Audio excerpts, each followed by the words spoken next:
We're back in the studio right here at Lagos Talks 91.3 FM. My guest is Wofai Samuel, the Director General of Nigerian American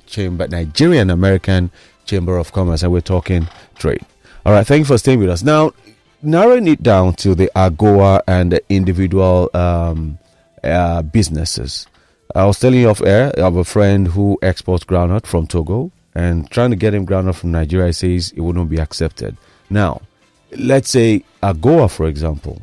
What are the challenges with AGOA? Because I know that Kenya maximizes it. Mm-hmm. Ghana does so well with AGOA. I mean, they export almost everything, and it's on their lips almost every day. But in Nigeria, first of all, before I jump into conclusion, how well have we fared with this? What has been the benefits, and are we getting the best out of it, and why, if not?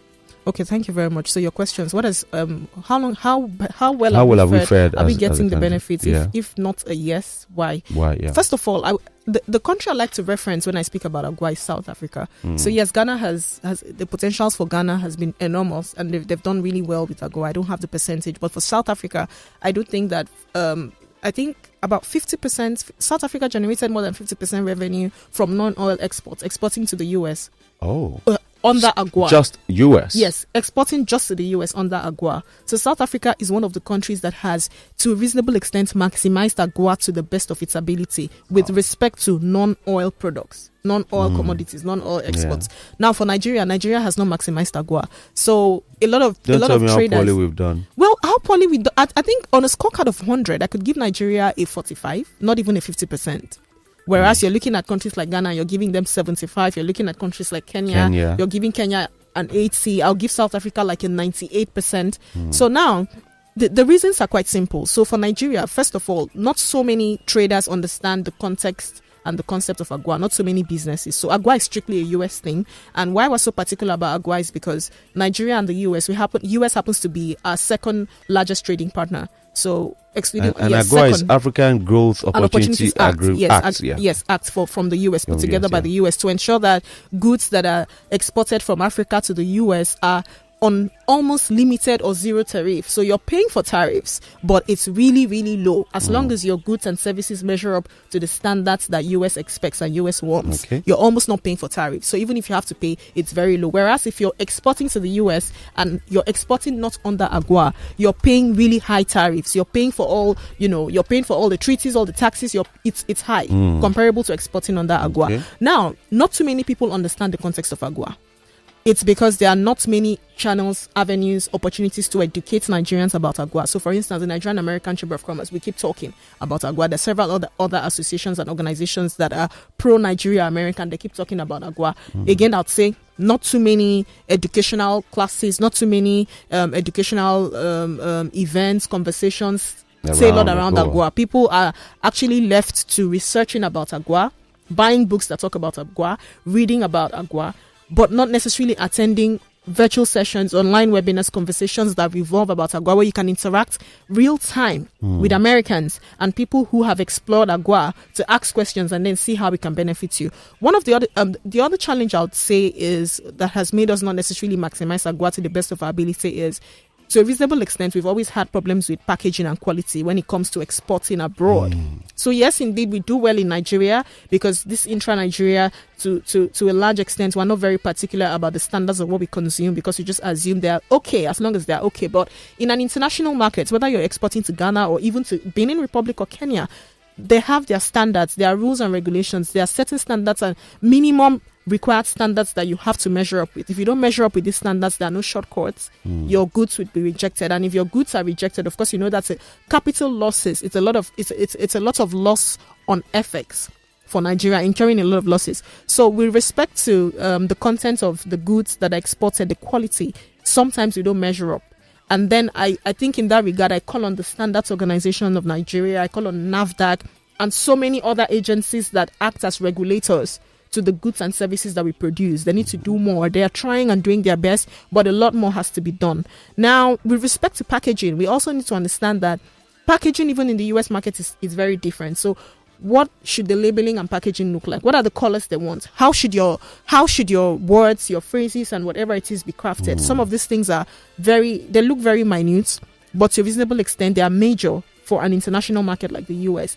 Away from that, you also consider documentation. So for you to be able to maximize even some opportunities in MDAs in Nigeria, you know how cumbersome the process can be. It's cumbersome, but at the end of the day, it's productive, because you have to go through all of those documentation. So the documentations process can be very hectic and tasking, but the end result is worth the Herculean task. All right. So when you look at, the US, the process of documentations, a lot of Nigerian traders, Nigerian businesses and organizations are almost not willing to go through the phases of those documentation processes. So they begin, and at the end of the day, at some point in time, they just lay back. And then we cannot say that we do not have our own challenges in Nigeria. Electricity continues to be a huge challenge. On that process, for example, is it because the demands are unrealistic, or why do Nigerians just give up halfway? I don't think the demands are unrealistic, because if we say the demands are unrealistic, Ghana is doing it. I don't think South Africa is doing it. South Africa is actually even a larger economy. So let's even keep South Africa apart. So we're looking at our close neighbors. Let's look at Ghana. Ghana is a very close neighbor to Nigeria. So if Ghana can do it, why can't Nigeria? Ghana is a smaller country comparable to Nigeria. So I think where the issues are again around data. We are not very good with keeping data. When it comes to data, when it comes to documentation, that's one area Nigeria and Nigerians need to improve. That's one area the government agencies, MDAs, parastatals, ministries, departments and agencies, we need to do better. Including myself, we need to do better with keeping data. Okay, I'm on radio right now. How many persons are listening? Am I able to track the number of males, females, from what location, from what? If we have apps, I'm just giving you a typical example. If we have apps that can track all of this data, you have a better understanding of the frequency from what location or axis people are listening. So now that's just an example. So the better we're able to track data, the easier it is for us with documentation. But in this part of the world, because from the inception, we were not necessarily told the importance of data. Nobody has necessarily made it compulsory that we must keep data. It's a big problem for us. So if you don't have the right data, you cannot put out the right information. I tell people all the time, after facts is data.